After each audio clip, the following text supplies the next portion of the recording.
सूर्य मावळतीला आला होता. तिची अस्वस्थता शिगेला पोचली होती. ही त्यांची अखेरची भेट ठरणार होती का एक नवीन सुरुवात?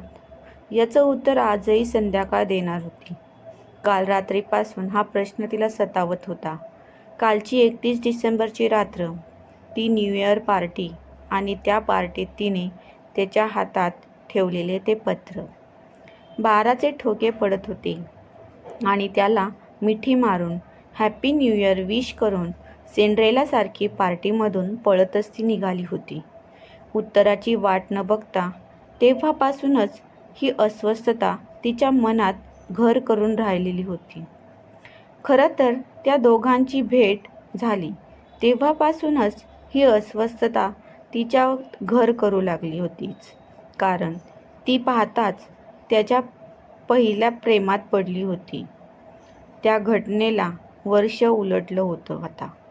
ते या सोसायटीत रेंटवर जागा घेऊन राहायला आले होते. ती, तिचे आई, बाबा आणि मोठा भाऊ. त्यांचं कुटुंब तसं अप्पर मिडल क्लासमध्ये गणता येईल असं. वडील बँकेत कामाला. तिनं वर्षापूर्वी त्यांची मुंबईत बदली झालेली आणि तेव्हापासूनच त्यांचा हा विंचवाच्या बिऱ्हाडाचा प्रवास सुरू झाला. दरवर्षी जागा घ्यायचं प्लॅनिंग, पण कुठे ना कुठे माशी शिंकणार हे ठरलेलं. आई हाऊसवाईफ, तर भाऊ सध्या फायनलला. ती सध्या 11वी आर्ट्सला शिकतेय. तशी ती हुशार, पण आर्ट्स घ्यावं लागलं कारण तिला 10वीला मार्क खूप कमी पडले होते. याचं सगळ्यांना आश्चर्य वाटलं, पण तिला माहीत होतं हे असंच होणार आहे.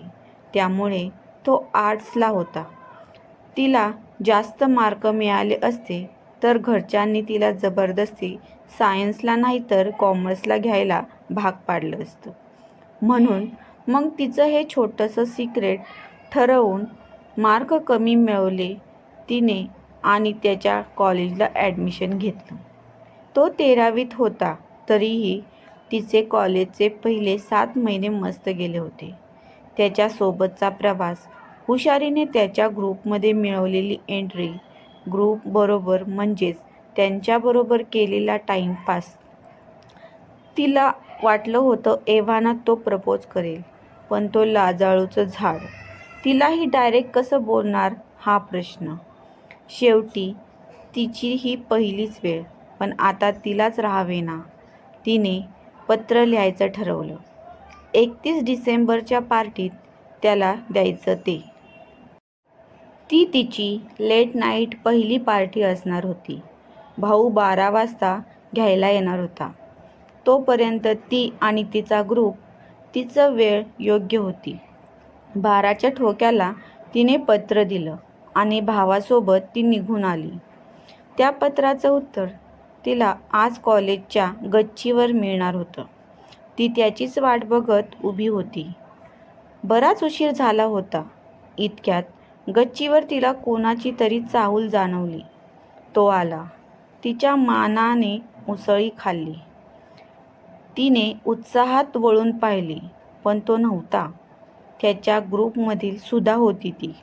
तिला आश्चर्य वाटलं. ही यावेळी इथे कशी? सुधा एक पत्र घेऊन आली होती. त्याचं पत्र. सुधा पत्र देऊन निघून गेली आणि ती अधिकच कन्फ्यूज झाली. याचा काय अर्थ? तिने पत्र उघडलं. त्याच वळणदार अक्षर ती कुठेही ओळखू शकली असती. ती पत्र वाचू लागली. आभा, काल तू असं अचानक पत्र देऊन गेलीस. मला 2 मिनिटं काही कळलं नाही. मी पत्र वाचलं.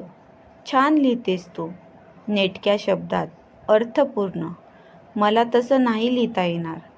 गोड पाकात घोळून गोष्ट मांडण्याची हातोटी माझ्याकडे नाही. म्हणून थेट सांगतो, तुला जसं वाटतंय तसं आपल्यात काहीही होऊ शकत नाही. तू छान आहेस, सुंदर आहेस. तुला अजून बेटर कोणीतरी नक्की मिळेल. पण माझ्या मनात तुझ्या बाबतीत खरंच तसं काही नाहीये. सॉरी, पण आपली मैत्री अशीच राहिली. मला खात्री आहे.